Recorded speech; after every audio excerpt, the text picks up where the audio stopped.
मौलाना सैयद मोहम्मद वाज़िह रशीद हसनी नदवी रहमतुल्लाह अलैह की ज़ात में बेशुमार खूबियाँ और बेशुमार खुसूसियात जमा थी। उन खुसूसियात का इहाता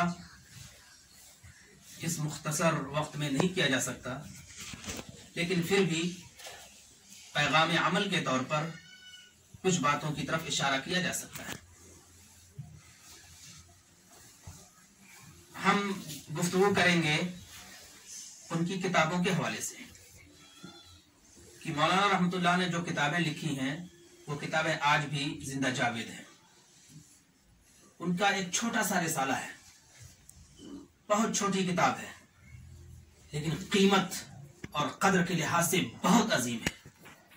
उसका नाम है मुख्तसरुश शमाइलिल मुहम्मदिया। रसूल पाक सल्लल्लाहु अलैहि वसल्लम की सिफात और उनका किरदार। वो एक सफर में थे, तो दौरान सफर उन्होंने इमाम तिर्मिजी रहमतुल्लाह अलैह की शमाइल तिर्मिजी का मुताला किया। फिर उन्होंने उस किताब से 40 हदीसों का इंतखाब किया कि रसूल पाक सल्लल्लाहु अलैहि वसल्लम चलते कैसे थे, रसूल पाक सल्लल्लाहु अलैहि वसल्लम हंसते कैसे थे, रसूल पाक सल्लल्लाहु अलैहि वसल्लम खाते कैसे थे, रसूल पाक सल्लल्लाहु अलैहि वसल्लम पहनते कैसे थे, रसूल पाक सल्लल्लाहु अलैहि वसल्लम कंघा कैसे करते थे, रसूल पाक सल्लल्लाहु अलैहि वसल्लम तमाम कामों का आगाज कैसे करते थे। ये नमूना उम्मत के सामने आ जाए, उसके लिए उन्होंने 40 हदीसों पर मुश्तमिल एक मजमुआ मुख्तसरुश शमाइल मुहम्मदिया के नाम से जमा किया। और वो लाजवाब है। अगर कोई शख्स ये चाहता है कि इमाम तिर्मिजी रहमतुल्लाह अलैह की शमाइल तिर्मिजी पढ़े और उसको नहीं पढ़ सकता, तो ये छोटा सा रिसाला पढ़ ले, तो उसको 24 घंटा किस तरह गुजारना चाहिए एक मुसलमान की हैसियत से और एक मोहम्मद रसूलुल्लाह सल्लल्लाहु अलैहि वसल्लम के मुत्तबे की हैसियत से पूरा ज़ादिरा उसे मिल जाएगा, पूरा तोशा उसे मिल जाएगा। हम लोग जो यहाँ बैठे हैं, बैठने के आदाब, हम लोग खाना खाते हैं उसके आदाब, हम लोग चलते फिरते हैं उसके आदाब, हम लोग एक दूसरे से मुलाकात करते हैं उसके आदाब, ये अगर मालूम नहीं रहेगा तो हम में और जानवरों में कोई फर्क नहीं होगा। जानवर भी खाना खाता है, जानवर भी सोता है, जानवर भी इधर उधर जाता है, लेकिन हम में और जानवरों में फर्क यह है कि हम पढ़ते हैं, जानवर पढ़ता नहीं है। माशाल्लाह ये बच्चे हैं सब कुरान पढ़ने वाले हैं, जानवर कुरान पढ़ता है? बिल्कुल नहीं। कुरान क्या पढ़ेगा, वो तो उसकी ज़बान ही दूसरी है। तो इस तराजू में हमको वो काम करना है जिससे अल्लाह राजी हो। और मौलाना वाज़िह साहब ने बता दिया कि हमारी कामयाबी का राज ये है कि हम जनाब मोहम्मद रसूलुल्लाह सल्लल्लाहु अलैहि वसल्लम को अपना आका, अपना सरदार, अपना सैयदुल अव्वलीन वल आखिरीन तस्लीम करें, फिर जाकर हमारी जिंदगी सही रुख पे जाएगी। वो दिल्ली में थे और दिल्ली में तकरीबन 20 साल रहे। 1952 में फारिग हुए और 53 से लेकर 73 तक 20 साल। तो इंसान मुलाजमत करता है तो सुबह जाता है, फिर शाम को आ जाता है, और शाम को फिर अपने कामों में मशगूल हुआ, फिर सुबह तैयार हुआ, चला गया, फिर आ गया। मुलाजमत का यही खुलासा होता है। सुबह हुई, शाम हुई, इस तरह से उम्र तमाम हुई। सुबह करते हैं, शाम करते हैं, ये उम्र यही तमाम करते हैं।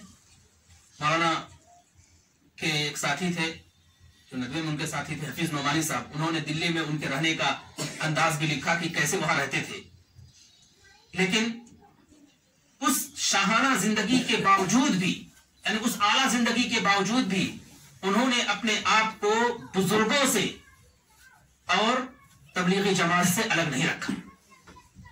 दीन को बाकी रखने के लिए उन्होंने दो चीजों से अपने आप को जोड़े रखा। दिल्ली में रहते थे, सहारनपुर करीब था, वो बराबर हर हफ्ते या हर 15 दिन के बाद सहारनपुर हजरत शेखुल हदीस मौलाना ज़करिया साहब के पास चले जाते थे। वहां उनकी मजलिस में बैठते, इस्तिफादा करते, फिर आ जाते।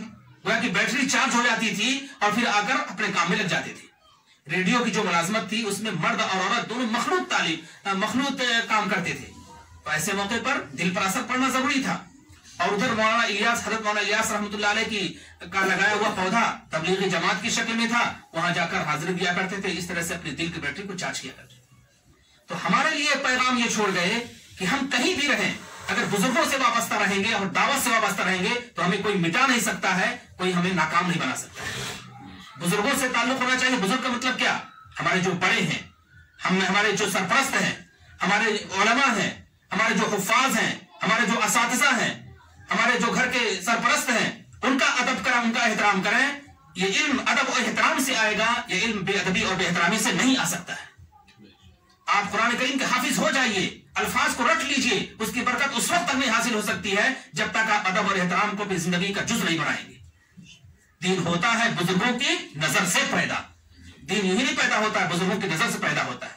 تو مولانا واضح صاحب نے اپنے آپ کو بزرگوں سے جوڑا اور دوسرے دعوت سے جوڑا، اور بزرگوں سے جوڑنے اور دعوت سے جوڑنے میں ان کی کامیابی بالکل نکھر کر سامنے آ گئی۔ انہوں نے خود بیان کیا ایک مجلس میں کہ ہم وہاں جب تھے تو جو وہ خالی وقت ملتا تھا تو ہم کتب خانے چلے جایا کرتے تھے، دلی کے جو کتب خانے ہوتے تھے، لائبریریاں، وہاں جا کر استفادہ کیا کرتے تھے۔ اسی زمانے میں انہوں نے ایک چھوٹا سا رسالہ تیار کیا تھا، اسلام ایک مکمل زندگی، نظام زندگی، چھوٹا سا رسالہ ہے، اسلام ایک مکمل نظام زندگی۔ اس میں ایک پیڑ بنایا، پیڑ میں شروع میں جو اس کے جو بنیاد ہیں، جو اس کی اساس ہیں اور جو اس کے اصل جڑیں ہیں، اس میں انہوں نے عقائد کو رکھا، عبادات کو رکھا، معاملات کو رکھا، اخلاق کو رکھا، پھر اس کی جو ڈالیاں ہیں الگ الگ، اس میں الگ الگ اس کی صفات کو رکھا، اور کہا اسلام ایک پیڑ ہے اور پیڑ کی پھر الگ الگ ڈالیاں ہیں، اس کی الگ الگ صفات ہیں، الگ الگ خصوصیات ہیں۔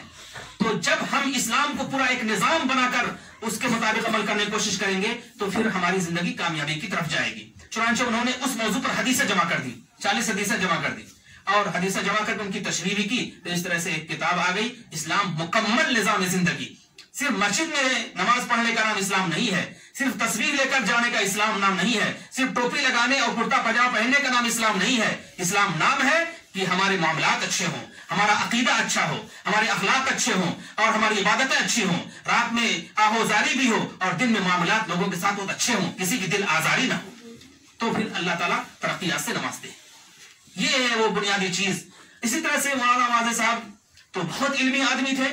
علمی آدمی کے ساتھ، علمی آدمی جو ہوتا ہے وہ پوری دنیا کی خبر رکھتا ہے اور پورے عالم پر نظر رکھتا ہے، تو الحمدللہ اس تعلق سے بھی انہوں نے اپنی جو خدمات پیش کی وہ بھی قابل رشک ہیں۔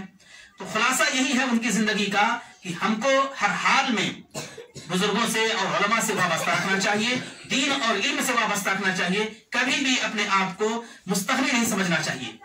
انسان اپنے آپ کو مستغنی جب سمجھ لیتا ہے تو پھر وہیں سے ناکامی شروع ہو جاتی ہے اور کامیابی کی طرف وہ نہیں جا سکتا ہے۔ مولانا جاوید صاحب نے اشارہ کیا کہ وہ افراد ساز شخصیت تھے، واقعتاً ان کے افراد سازی مشہور ہے کہ وہ طلباء کی ہمت افزائی کرتے تھے اور ان کو کیسے آگے بڑھایا جائے اس سلسلے میں فکر کرتے تھے، اور ہزاروں لوگ ان کے شاگرد ہیں جو اس سلسلے میں اس کی گواہی دیں گے کہ انہوں نے کس طرح سے اس کی افراد سازی کا کام کیا اور کس طرح سے لوگوں کو آگے بڑھایا۔ اسی طرح سے مولانا رحمۃ اللہ علیہ نے درجے میں بھی جو جن طلباء کو پڑھایا وہ طلباء آج بھی ان کی تعریف اور ان کے ثناخوانی میں بالکل آگے ہیں، اس میں وہ کسی سے کم نہیں ہے۔ درجے میں بھی تمام طلباء ان سے خوش رہتے تھے اور ہر اعتبار سے وہ طلباء کو مطمئن کرتے تھے، اور طلباء بھی ان سے بے تکلف ہو کر ان سے سوالات بھی کرتے تھے۔ کوئی حجاب نہیں ہوتا تھا کہ انسان اپنے دل کے اندر کوئی بات رکھے اور صحیح طور پر اپنے معافی ضمیر کو ادا نہیں کر سکے۔